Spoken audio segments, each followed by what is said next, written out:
livro é a mais recente aquisição aqui do IAG, ele foi recentemente contratado aqui. Ele fez o doutorado na Federal do Rio Grande do Sul e ele fez o pós-doc dele na NASA. Então ele vai contar hoje sobre essas... As 17 maneiras de ser morto por um buraco negro. Tá? Os buracos negros, na verdade, são o principal tópico da minha pesquisa, então eu sempre tenho prazer em falar sobre eles, né? Mas, na verdade, eu vou falar sobre 8 maneiras de ser assassinado por um buraco negro. E porque você sabe como é que é, tá? A USP está, quem não está no certo enxugamento de orçamento, em cortar custos, tem a greve, então era 17, mas caiu para 8. Não sei, para mim 8 já está bom, né? Se vocês quiserem mais, a gente pode falar mais. Para mim 8 já é mais que o suficiente aqui nesse caso.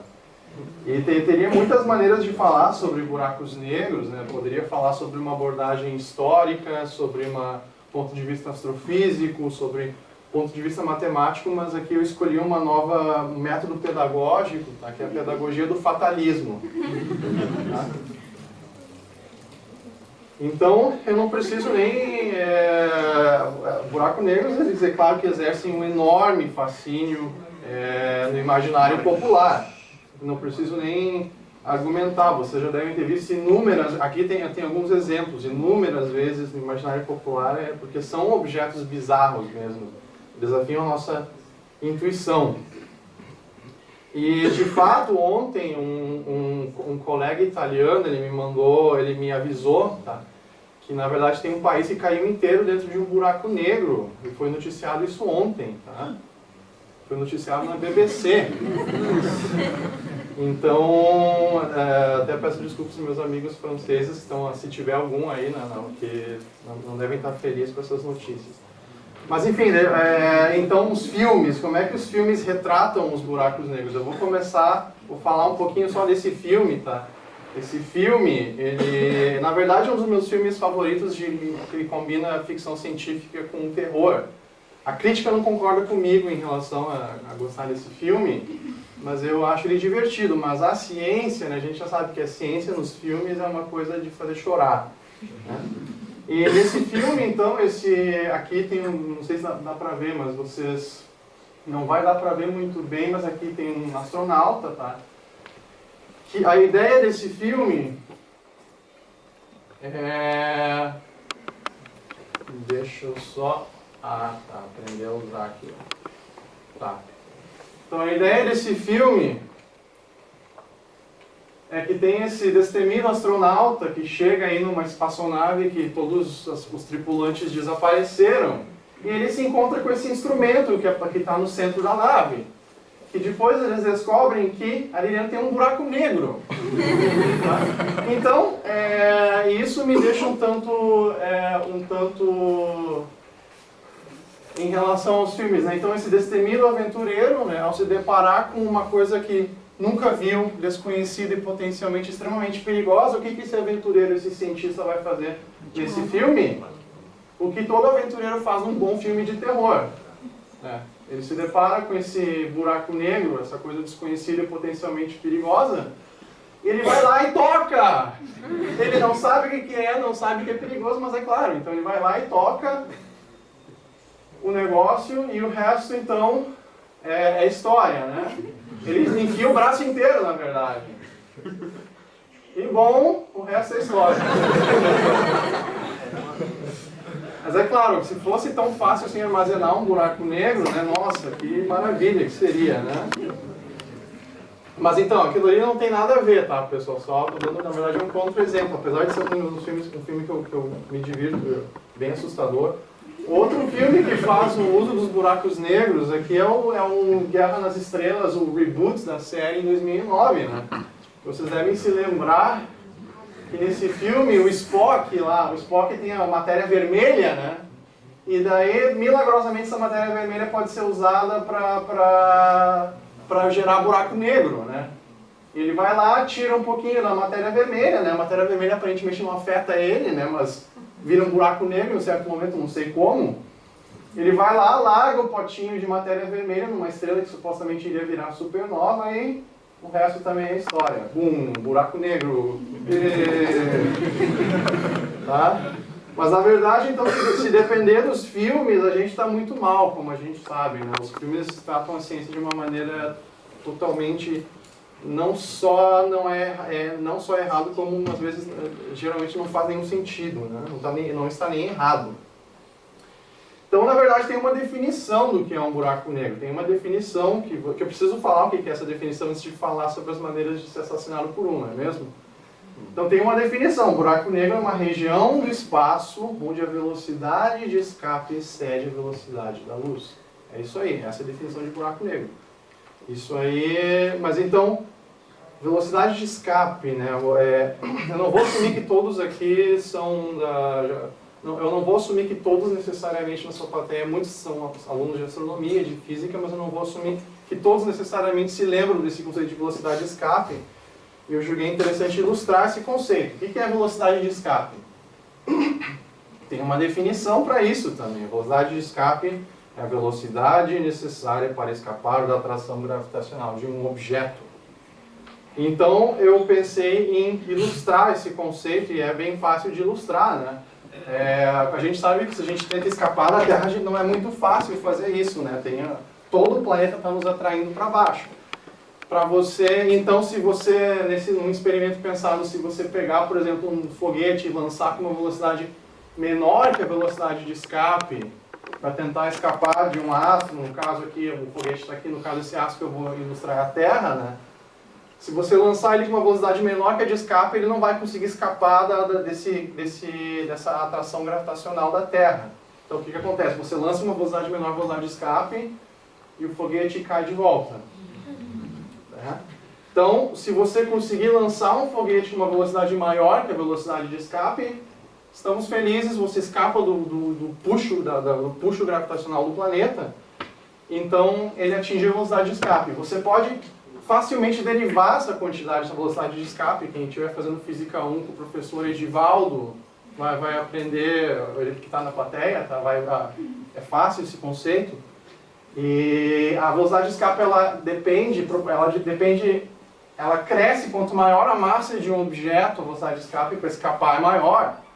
Mas quanto menor o raio, a velocidade é inversamente proporcional ao raio. Então, quanto menor o raio de um objeto, maior a velocidade de escape para você conseguir escapar de um certo objeto astronômico.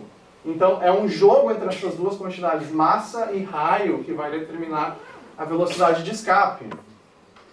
Na Terra, a velocidade de escape é 11 km por segundo. Então, a gente pode melhorar um pouquinho, pode acrescentar um pouquinho mais de detalhes à definição de buraco negro. Buraco negro, então, ele é um objeto de massa suficientemente alta e raio suficientemente pequeno, tal que a velocidade de escape é maior que a velocidade da luz na superfície. Ou seja, a luz é a coisa mais rápida do cosmos, até onde a gente sabe, né? Mas se nem a luz consegue escapar de um buraco negro, é daí que vem a definição. Ele é, por definição, negro porque a luz é aprisionada dentro dele. Se você pegasse uma lanterna e ligasse, por exemplo, esse laser, você ligasse aqui perto do horizonte de eventos, o laser esse feixe de luz ia ser engolido, ele não iria conseguir, apesar desses fótons viajarem a velocidade mais alta do cosmos, eles não conseguiriam escapar do buraco negro. Então, uma vez dentro, nada escapa. Nem mesmo a entidade mais poderosa do universo conseguiria escapar de um buraco negro.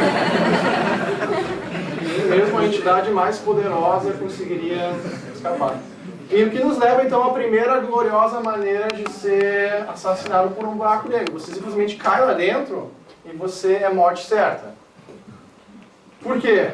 Porque uma coisa que é importante esclarecer, os buracos negros eles não são bidimensionais. Muitas vezes na mídia você vê algumas figuras que dá a entender que eles são bidimensionais. Não. Eles são simplesmente uma bola lá no espaço, é uma bola com um horizonte de eventos, que é negro, né? E eles não são bidimensionais, são então essas esferas, é um astro, só que ele é um astro ultra compacto, é o estado mais compacto da matéria do universo, são os buracos negros. E uma vez você cruzando o horizonte de eventos, você vai inexoravelmente cair para o centro, a chamada singularidade central, e lá dentro você vai ser destruído pelas forças, você vai ser inexoravelmente compactado num estado de compactação mais violento do universo, e você vai ser inexoravelmente destruído na singularidade, tá? Então não é uma maneira muito legal de ser morto, na minha opinião. Então você pode calcular o raio do horizonte de eventos, simplesmente, isso é uma conta também que é fácil de fazer. Você simplesmente iguala a velocidade de escape e a velocidade da luz, e resolve para o raio, e você tem esse raio, que é o raio do horizonte de eventos de qualquer buraco negro. É bem fácil de fazer essa conta. Então, quanto mais massivo um objeto, maior o raio do buraco negro se você compactasse esse objeto no buraco negro. Então, no caso da Terra, esse raio, se você pegasse tudo que tem aqui, todos nós, todos os países, tudo, e compactasse numa bolita, tá? de 1 centímetro, né? Eu até infelizmente não tenho aqui uma bolita, não tenho algum papel. Eu tenho um artigo que eu estou escrevendo aqui, então eu vou tirar uma página aqui, eu posso imprimir de novo. Então se você pegasse tudo que existe aqui no planeta e reduzisse para mais ou menos esse tamanho aqui, a Terra viraria um buraco negro. No caso do Sol, que tem milhares de vezes mais massivo que a Terra, você precisaria compactar ele por uma esfera de raio 3 quilômetros, e viraria um buraco negro. Para vocês terem uma ideia do estado ultra compacto da matéria que são esses objetos. E aqui eu comparei com o tamanho da cidade universitária, né? Então eu deixei ali o IAG de fora, né, do horizonte de evento, e o resto caiu. Uma outra coisa que eu vou aproveitar antes de falar sobre mais maneiras, continuar na minha pedagogia do fatalismo, é que o que aconteceria, pessoal, se a gente pegasse o Sol e subitamente o Sol virasse um buraco negro com a mesma massa, né? Compactasse ele por uma esfera de 3 km de raio, que na verdade isso não vai acontecer com o Sol, mas se a gente pudesse imaginar o que iria acontecer com a órbita da Terra. Bom, na verdade, a força gravitacional depende da massa e da distância. A distância da Terra continua a mesma do buraco negro, e a massa continua a mesma. Então, na verdade, não aconteceria nada com a órbita do planeta se o Sol virasse um buraco negro. É claro que 8 minutos depois, que é mais ou menos 8 minutos de luz é a distância mais ou menos entre nós e o Sol, e a gente iria ver a coisa se apagar, e dali a alguns dias a gente iria todos morrer congelado, né? Porque a vida na Terra se deve à energia luminosa que o Sol emite, né?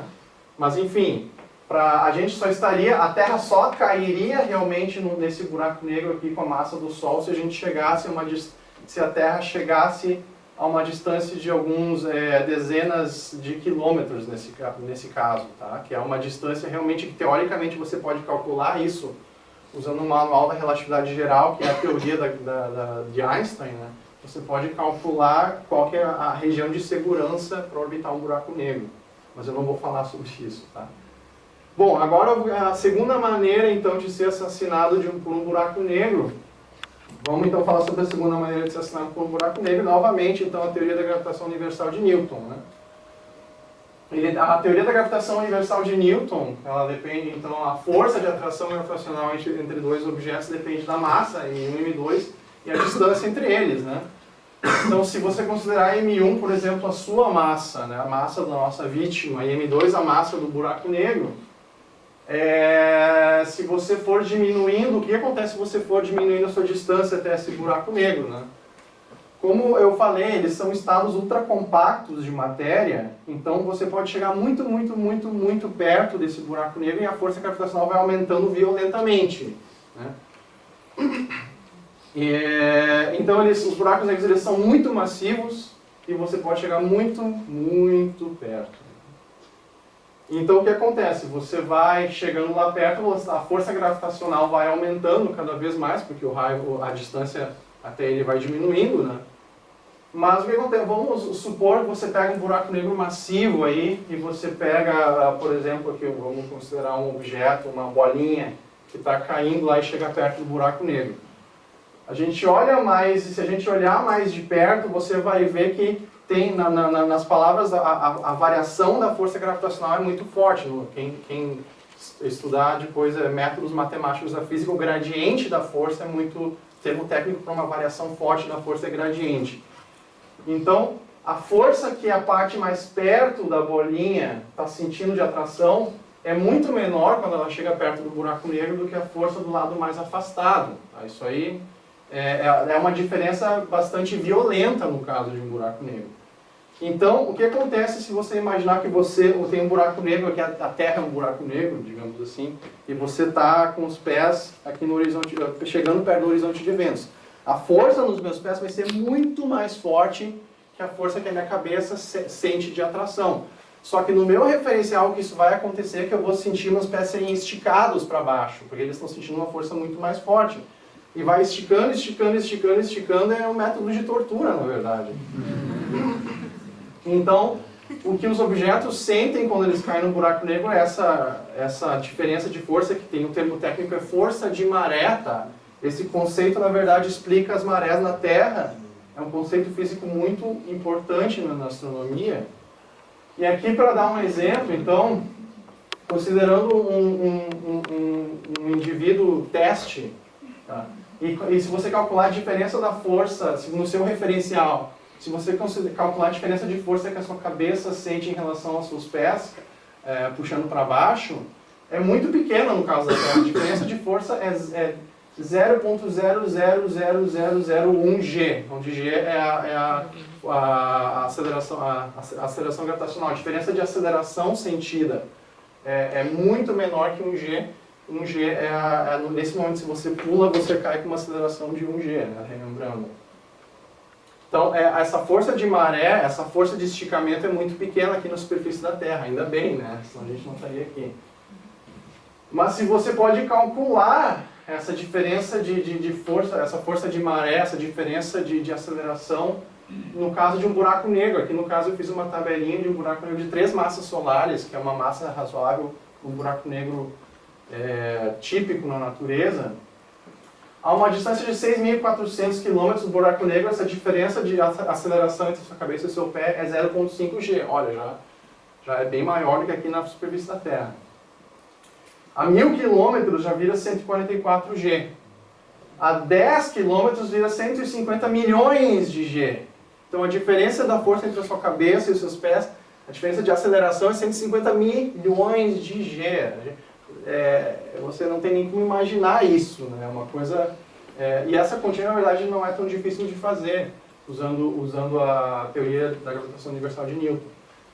Então, se você substituísse aqui por um buraco negro, onde está esse indivíduo teste, né?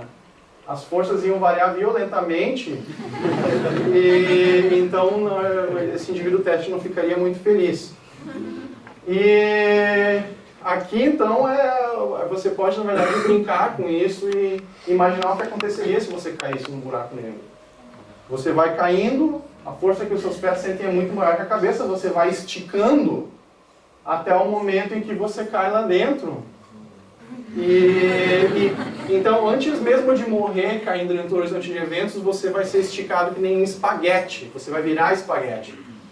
Daí vem, então, o nome da nossa segunda maneira de ser assassinado por um buraco negro, espaguetificação. Tá? Na verdade, vocês estão unindo aí, mas muita gente usa esse termo, né, de fato, né, quando vai explicar a física dos buracos negros. E aqui eu estou dando esse experimento pensado, né, usando um indivíduo, mas na verdade na astrofísica acontece em muitos objetos, muitas estrelas sofrem um tipo de espaguetificação, tá? E a gente observa isso, na verdade. Aqui, por exemplo, tem um buraco negro aqui, e tem uma estrela azarada que chega a uma distância onde a força de maré é muito grande e rompe a estrela, de fato, né, ela é espaguetificada. Esse espaguete alimenta, forma um disco de acreção, que é o almoço do buraco negro, na verdade. E, então esse é um exemplo astrofísico que a gente já observou esse tipo de evento várias vezes. Tá? Bom, agora então a terceira maneira de ser assassinado é estar perto de um deles quando eles nascem. Tá?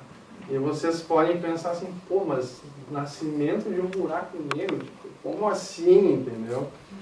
Então eu tenho que falar um pouquinho do fundo histórico disso, porque é uma história fascinante do empreendimento científico, dos caminhos não lineares que a física, que a ciência toma, né, os caminhos não lineares que a ciência percorre. Então, antes de falar sobre como eles nascem, eu vou falar sobre Guerra Fria. Tá? Por quê? Então, de novo, como assim? Né? Bom, então no ápice da Guerra Fria, quando a humanidade chegou perto de ser extinta praticamente, porque as duas grandes potências na época, né, a União Soviética e a Rússia, estavam competindo por quem tinha mais bombas que destruir completamente a humanidade, né? Então, eles tiveram o bom senso de assinar um tratado de não proliferação de armas nucleares, né, em 1963, tá?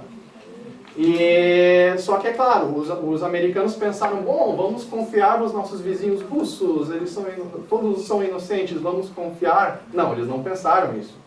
Tanto que eles, para se planejar por seus amigos, né, não fazerem testes nucleares, os americanos fizeram um conjunto de satélites chamados satélites Vela, que Vela é uma agora não me lembro, bom, não me lembro o significado, é uma palavra que tem um significado que eu não me lembro, eu acho que é espionar, se eu não me engano, nem me lembro a língua aqui dessa palavra, na verdade, talvez seja espanhol, não sei.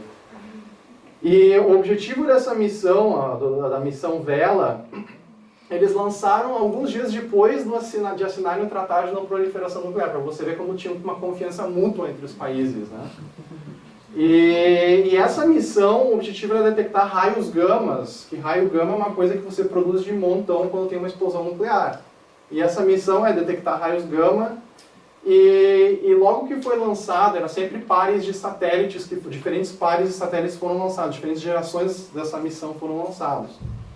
E logo que foi lançado, os americanos começaram a detectar vários eventos de raios gama.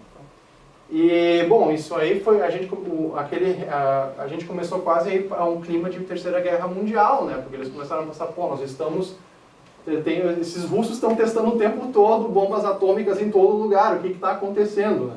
E eu não estou brincando, isso aqui de fato aconteceu, tá?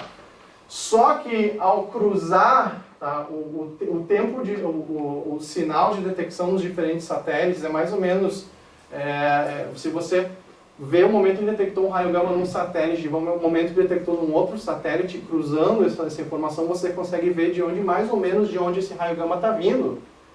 E eles se deram conta que nenhum desses eventos estava vindo desse planeta. E, de fato, todo dia a gente detecta um desses flashes de raios gama no céu. Tá? Isso aqui é o satélite Swift, que foi projetado para observar esses flashes de raios gama, tá? Já está em operação há 10 anos quase. E o tempo aqui, o dias e o ano, tá? O dia todo dia você detecta esses flashes de raios gama vindo do céu, de todas as direções do céu. E de fato já teve flash de raio gama que produziu emissão óptica que você poderia observar, porque não é só em raios gama, eles emitem em vários comprimentos de onda. Se você pegasse um binóculo naquele momento e observasse no óptico, você iria ver ele visível a olho nu, tá? Isso foi detectado em 2008. E tem gente aí no mundo afora que eles são quase que nem médicos, eles carregam um bip, tá? E eles ficam monitorando esses flashes de raios gama. Se estimou que eles liberam em poucos segundos uma energia equivalente a 10 na 47 joule. Tá? Então esse número pode... Bom, vocês podem pensar que é um número que tem um monte de zeros depois do 1, né? Mas vocês, para ter uma noção da quantidade absurdamente absurda de energia, que é 10 na 47 joules, a energia irradiada pelo Sol durante um ano inteiro, se você ficar contando a energia luminosa que o Sol emite durante um ano inteiro, é 10 na 34 joules. Em poucos segundos, esses eventos transportam um seguido de 13 zeros a mais do que o Sol libera em um ano inteiro. Mas eles fazem isso em poucos segundos, tá? Uma outra maneira de se dar conta de quão violenta essa quantidade de energia que esses eventos transportam Você pega então aquela equivalência entre energia e massa do Einstein. Massa é equivalente à energia, né? E você pega aqui e pega toda a massa do Sol e multiplica por seu quadrado, você vai obter mais ou menos a quantidade de energia que esses flashes liberam em poucos segundos. Então, de novo, como assim? Que fenômeno no universo que consegue pegar mais ou menos toda a energia do Sol e converter em luz, mais ou menos, né? Claro, aqui eu estou simplificando muito, a coisa é mais complicada do que isso, mas aqui isso dá uma ideia da energética absurdamente absurda desses eventos. E depois de muito debate, né, de disputas acirradas que chegaram quase a disputas físicas entre astrofísicos, e incontáveis artigos observacionais e teóricos, né, a gente conseguiu chegar a um cenário relativamente consensual da física que explica esses flashes de raios gama, que em inglês significa Gamma Ray Burst. Eles abreviam em inglês por GRB, de Gamma Ray Burst. E a ideia é que você tem uma estrela muito gorda, tá? Uma massa que pode ser centenas de vezes a massa do Sol. Essa estrela colapsa devido ao seu próprio peso. Essa estrela então colapsa devido ao seu próprio peso. O centro da estrela forma um caroço, um buraco negro que começa a se alimentar dos restos mortais da estrela enquanto ela colapsa. Forma um jato de partículas e radiação violentíssimo. Só que esse jato, se ele estiver apontado na nossa direção, a gente vai ver ele muito mais brilhante, né? E, então esse aqui foi um exemplo, na verdade, de uma observação de um desses GRBs. Então, esses fenômenos acontecem quando uma estrela gorda implode, forma um buraco negro, o jato é como se fosse uma espingarda que está apontando na nossa direção, e a gente vê esses flashes no céu. Então vocês podem se dar conta que a energia que eles carregam é muito grande, né? Então eu fiz aqui uma escala de perigo. O que acontece se quando um desses flashes que sinaliza o nascimento de um buraco negro, o que acontece se ele estiver relativamente perto do nosso planeta? Então eu fiz essa escala de perigo aqui, que é uma escala um pouquinho arbitrária, tá? Eu fiz umas continhas rápidas dessa energética, né? Se você considerar um flash de raios gama desses no centro da nossa galáxia, a dezenas de milhares de anos-luz, a gente veria eles no óptico, mais ou menos, 100 vezes mais brilhante que a Lua cheia. Tá? Seria mais brilhante que a Lua cheia. Se nascesse um buraco negro, ele dá esse jato de partículas e está apontado na nossa direção novamente. Tá? Se acontecesse a centenas de anos-luz de distância, ele seria muitas vezes mais brilhante que o Sol no céu.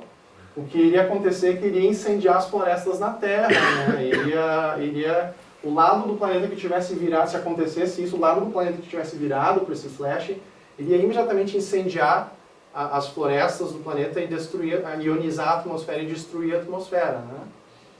E, bom, a gente se preocupa mais um pouco. Se acontecesse a 4 anos-luz, que é mais ou menos a distância da estrela mais próxima, vocês podem ter uma ideia de quão grave olhando a reação desse sujeito, tá?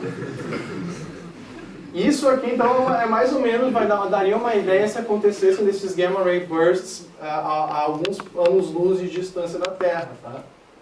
Esse feixe de raios gama, juntamente com a radiação em outros comprimentos de onda, iria vir sem anúncio, né, subitamente.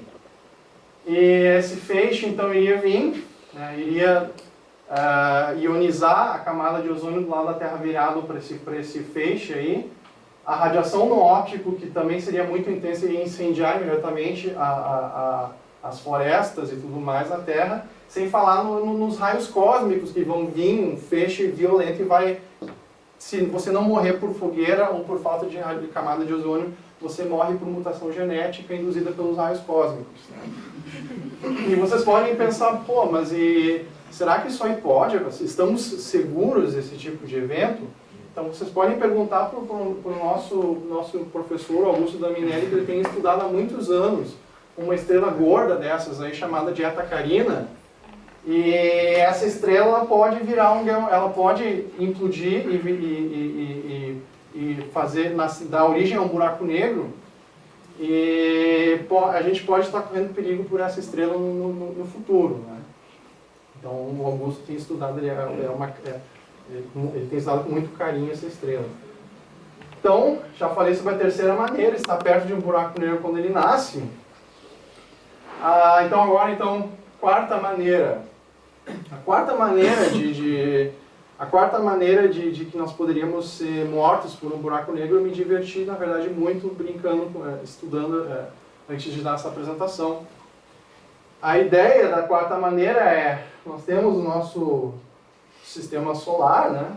O que aconteceria se um buraco negro de 3 massas solares, que é mais ou menos a massa mínima para formar um buraco negro na natureza, o que aconteceria se um buraco negro de 3 massas solares, que teria um raio do horizonte de cerca de 9 km, o que aconteceria se viesse um desprendido das vizinhanças do nosso sistema solar e entrasse no sistema solar?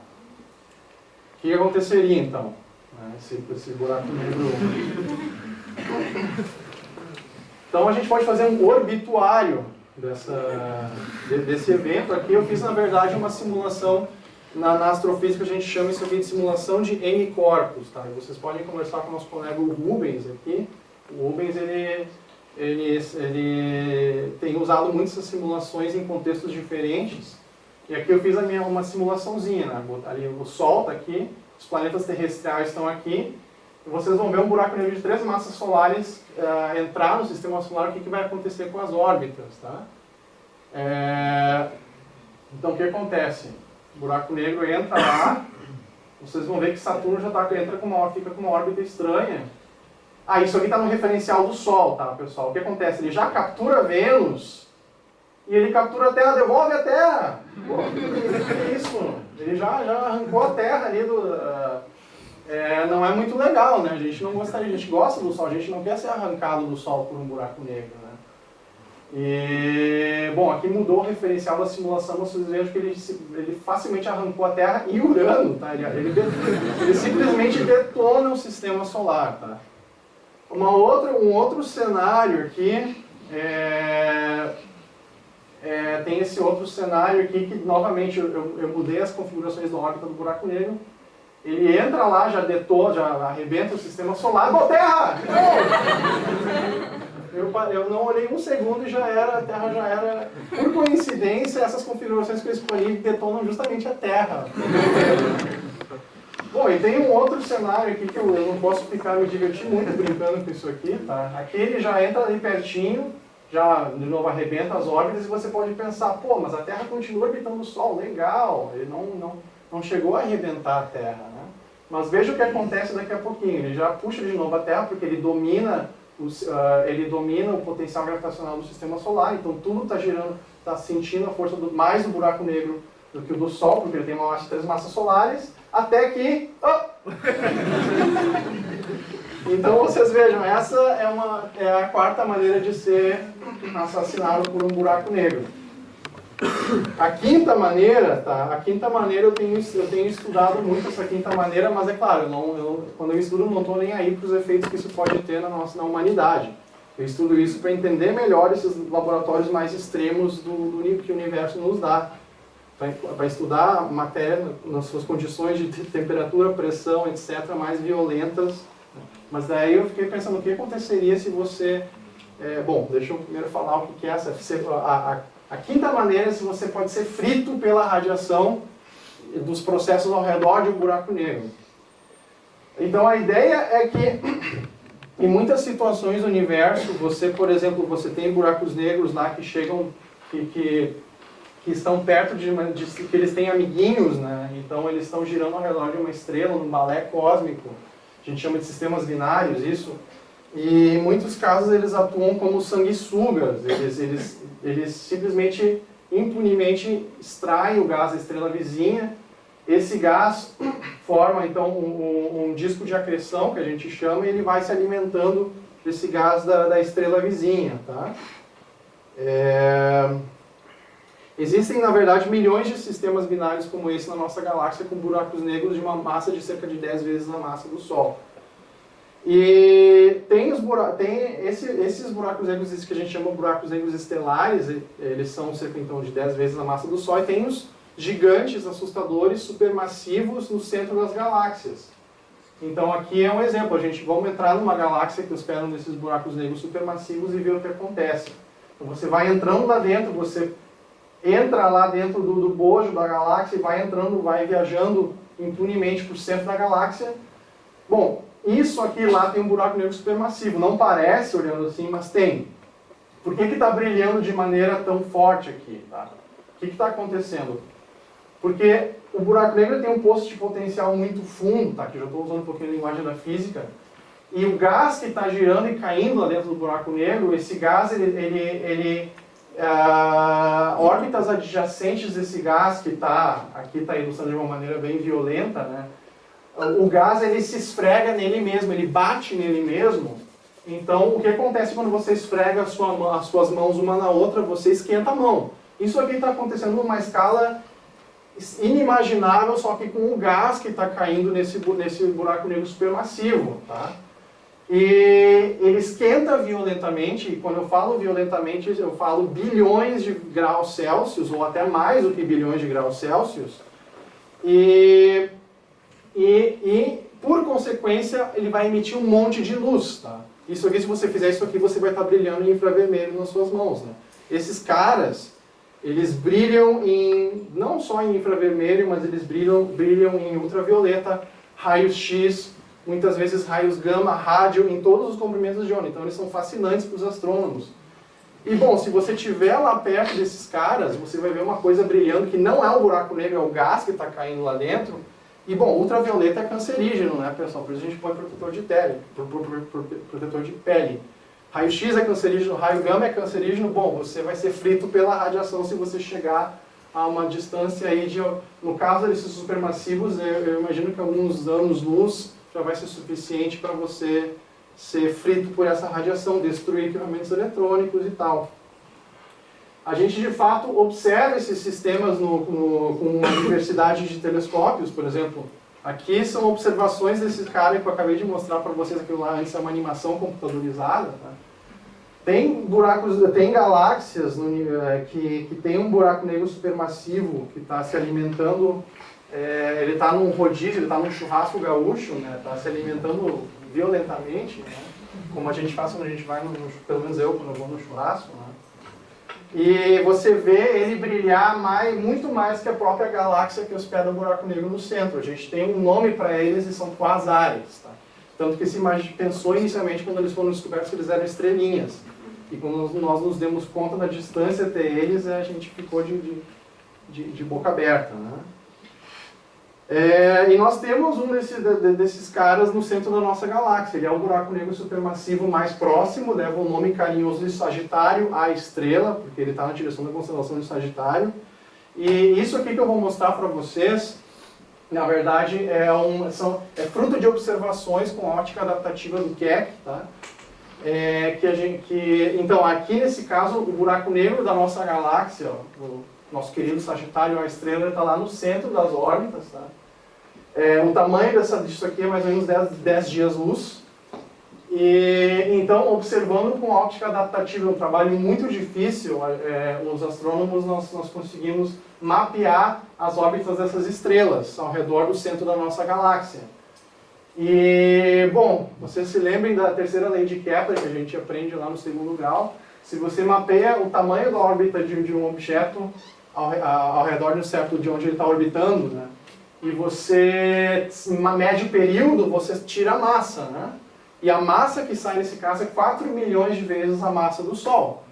Então, pô, se você botasse 4 milhões de sóis lá, ia ser bem aparente para os astrônomos, mas a gente não vê isso, a gente vê uma coisa escura lá.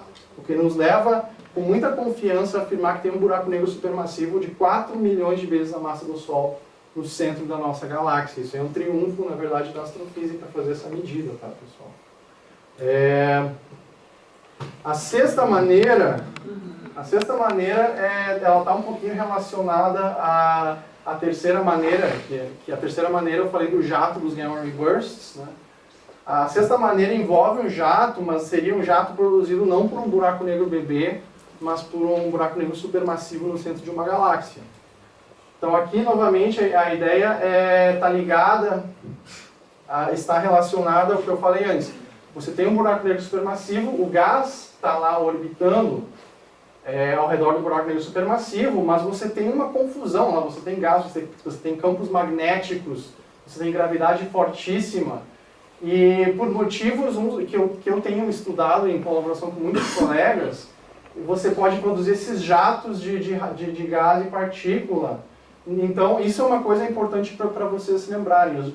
Nem tudo que você joga para o buraco negro cai lá dentro, né? A natureza encontra maneiras que a gente não entende muito bem de jogar, expelir essa matéria para fora na forma desses jatos. A gente chama de jatos relativísticos, porque as partículas atingem velocidades próximas à velocidade da luz. E, bom, se a gente observa esses jatos, tá? Isso aqui não é ficção científica, a gente observa esses jatos do centro das galáxias. Aqui são observações no rádio, tá?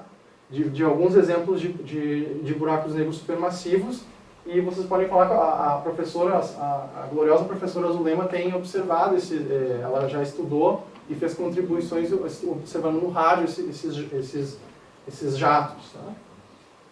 Bom, então vocês podem imaginar que se tiver lá um sistema solar azarado na direção do jato de buraco negro supermassivo, não vai ser má sorte, né? Má sorte desse sistema solar.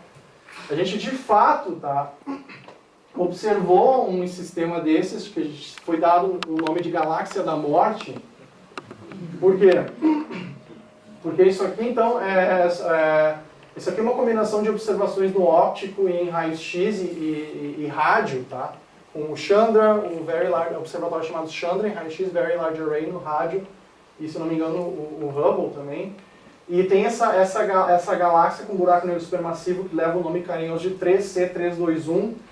A gente observou, quer dizer, eu não participei desse estudo, tá? Mas eu tenho um colega que foi o primeiro autor do artigo, né? O Daniel Evans. Tá? Essa galáxia gera um jato observado em rádio, e esse jato bate numa galáxia vizinha e está fazendo bullying na galáxia vizinha. E aqui é um cartoon do cenário. O jato está lá batendo na galáxia, e se tiver um sistema solares lá, vai receber uma chuva de raios cósmicos em radiação de altas energias. Tá? Bom, agora então, a sétima maneira, eu nunca vi isso ser muito discutido. Isso aí eu fiquei pensando, né? Eu tive que parar para pensar em maneiras de se assassinar, a pedagogia do fatalismo, né? E eu resolvi dar um nome de roda da tortura para essa sétima maneira. E aqui eu vou tentar dar uma ideia do que se tem em mente. Uma outra propriedade importante dos buracos negros, que eu também tenho muito interesse em estudar, é que eles giram, tá? Eles não são lá essas coisas estáticas lá. Não só eles engolem matéria nos discos de acreção, produzem esses jatos, tá? Mas eles têm momento angular. No termo técnico, né? Eles têm rotação. Só que essa rotação é extremamente violenta, né? Porque quando uma estrela vai colapsando, o momento angular conserva e a coisa vai girando que nem uma bailarina quando fecha os braços e gira mais rápido. Isso aqui acontece no colapso das estrelas, e o buraco negro já nasce girando muito rápido normalmente. Só que se você olhar o manual de instruções da relatividade geral, você pode calcular que esse giro aqui, ele não é um giro, ele é um giro que altera a própria estrutura do espaço ao redor do buraco negro. Tá? Esse giro dos buracos negros, ele deforma o espaço ao redor, e ele basicamente gira como se fosse um turbilhão, um redemoinho no espaço, no qual você é obrigado a girar junto com o espaço. Tá? Isso aí sai do manual de instruções da relatividade geral. Eu tentei fazer uma pequena simulação aqui, de novo, com esse indivíduo teste, considerando um buraco negro que está girando na direção da seta. Então, para quem está vendo física, o vetor momento angular não estaria saindo aqui para fora, né? E o que aconteceria se algum azarado que sobreviver ao disco de acreção, sobreviver aos jatos, sobreviver ao banho de radiação ionizante, chegasse lá perto, bom, ele iria ser espaguetificado pela rotação do espaço ao redor do buraco negro. Tá? Então, eu chamei de roda da tortura isso aqui porque tem um dispositivo medieval. Me lembrou um pouco um dispositivo de tortura medieval chamado roda da tortura. Tá? Finalmente, a última maneira de ser assassinado por um buraco negro é estar perto deles quando eles se fundem. Tá? Aqui, então, pessoal, eu estou com fome, vocês estão com fome. Já tô terminando aqui, né? O pessoal que vem aqui para a astronomia meio-dia ou está com fome, né? Ou saiu do almoço e já está meio dormindo, então já tô no finalzinho aqui. Então, o que eu quero dizer com estar perto quando eles se fundem? Tá?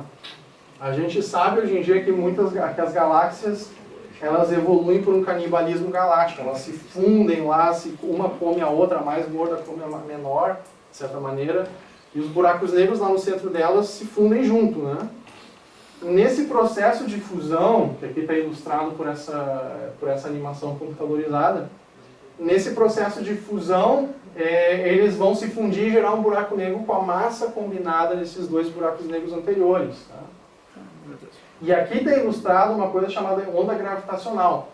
Nesse processo violento de fusão dos buracos negros, eles emitem um monte de ondas gravitacionais. Tá?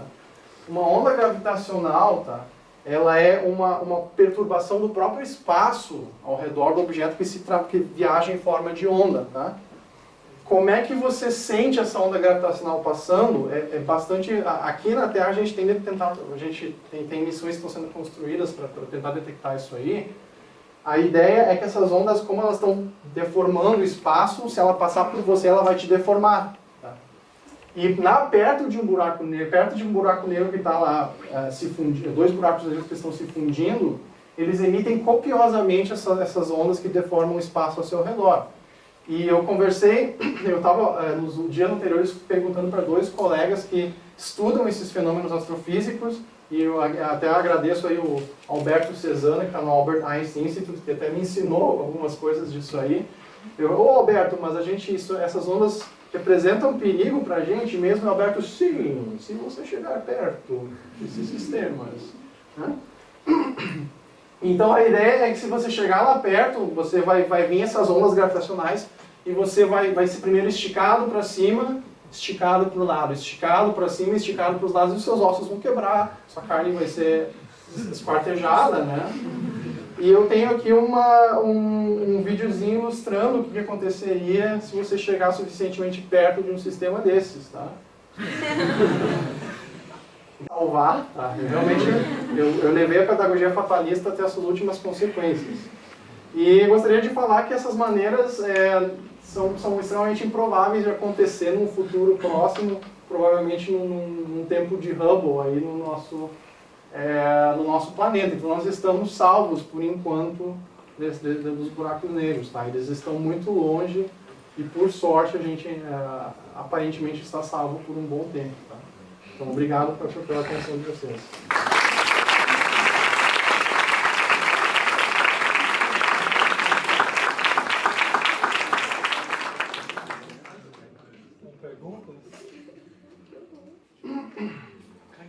Vocês ainda conseguem falar depois de ver tudo isso? E esses flashes que foram detectados lá no espaço, se tiver uma espaçonave passando lá, mataria a tripulação? Não está claro para mim. Na Terra não aconteceria nada, seria distribuído pela atmosfera, suponho? Não. Depende da distância até um desses eventos. Tá, o que foi detectado? Detectou no satélite que apareceu bastante. Tá. Lá, detectou. Então, por sorte, todos esses que nós detectamos nos últimos 40 anos, né, eles acontecem, esses eventos são bastante improvável estatisticamente você ter uma estrela gorda que colapsa no buraco negro com o jato apontando justamente por coincidência na nossa direção. Então, e perto do nosso sistema solar. Quando eu digo perto, eu estou dizendo aqui 100 anos-luz de distância, né? Mas é claro, a gente sabe, graças ao satélite Kepler, que a incidência de planetas com órbitas na zona habitável, né, hoje em dia é mais comum do que a gente pensava. E muitas dessas estrelas, ao morrerem, podem ter lá as estrelinhas com sistemas planetários que pode, talvez, quem sabe, ter vida perto, né? E então ele pode estar, assim, isso aí aí já dá para pensar em ficção científica e deixar a sua imaginação correr. Mas pode ser que nesses sistemas tenha sistemas planetários, talvez com vida, né? A gente não sabe, é a grande pergunta da ciência, né? Eles vão ser detonados e fritados e se for algum tipo de vida semelhante à nossa biologia, né? Você não tem como escapar. É muito difícil escapar das mutações induzidas por essas radiações, pelo bombardeio de raios cósmicos, pela destruição da atmosfera. Isso aí é... Então deve ter tido gente azarada aí do universo fora. Né? ETs, não sei aqui. Só um comentário, Rodrigo. Sim. Algum tempo atrás eu li uns artigos onde o pessoal acha que grandes extinções que ocorreram na Terra antes dos dinossauros, que parece ser um asteroide que chocou-se com a Terra, né? Mas dizem que, pelo menos essas pessoas defendem que extinções massivas de vida aqui na Terra, como aconteceu há 240 milhões de anos, pode ser devido a um gamma ray burst. Existem algumas especulações a respeito disso. Quer dizer, então dessas oito maneiras que você descreveu, eu acho que gamma ray burst ainda é uma possibilidade. Claro, né?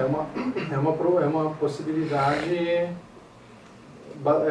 Se você considerar o tempo de vida do nosso planeta, né, há mais de 4 bilhões de anos, esses eventos são extremamente raros na nossa vizinhança cósmica, né, mas se você pega uma quantidade de tempo muito grande, pode acontecer um ou outro apontando para o nosso planeta. Eu não sei se foi traçado empiricamente foi traçada uma conexão conclusiva entre um desses eventos no passado geológico do planeta e um gamma ray burst, mas desculpa que eu estou pigarreando aqui, que eu tenho que tomar um pouquinho de água, tá? Mas tem um estudo que na verdade saiu em 2012, tá? Foram japoneses que estavam lá estudando umas árvores, as árvores mais antigas do planeta, né? E daí, não sei se vocês se lembram disso aí, ou já viram isso aí, mas se você pegar uma árvore e cortar a árvore lá, claro, tem que tomar, não vamos sair cortando a árvore eles, tem que pegar a autorização das agências ambientais no Japão, numa ilhazinha lá no Japão, perdida lá. E eles cortaram as árvores e você contando o número de anéis, você volta no tempo, né? Você vê, vai acumulando, né, os anéis da árvore, você contando, você vê composições da árvore no passado distante, porque à medida que ela vai crescendo, as camadas externas vão protegendo a camada interna, né? E em 2012 teve esse artigo na Nature, tá? Os japoneses que fizeram esse estudo, eles foram lá, contaram os anéis de uma árvore, tá? E contaram lá a concentração do carbono 14, e eles perceberam uma anomalia nessa concentração que pode ser explicada por uma chuva de raios cósmicos no planeta, tá? É a explicação mais provável que eles encontraram. Não se tem notícia de ter dado um solar flare, que são ejeções violentas de gás do Sol, que banham o nosso planeta com raios cósmicos. Não tem evidência de ter acontecido. Tá, isso aqui, eles traçando os anéis, foi 700 depois de Cristo, mais ou menos, tá? Contando os anéisinhos e contando a concentração do carbono 14. Não tem notícia de ter acontecido um solar flare naquela época e nenhuma supernova naquela época, eles não teriam dado registros históricos.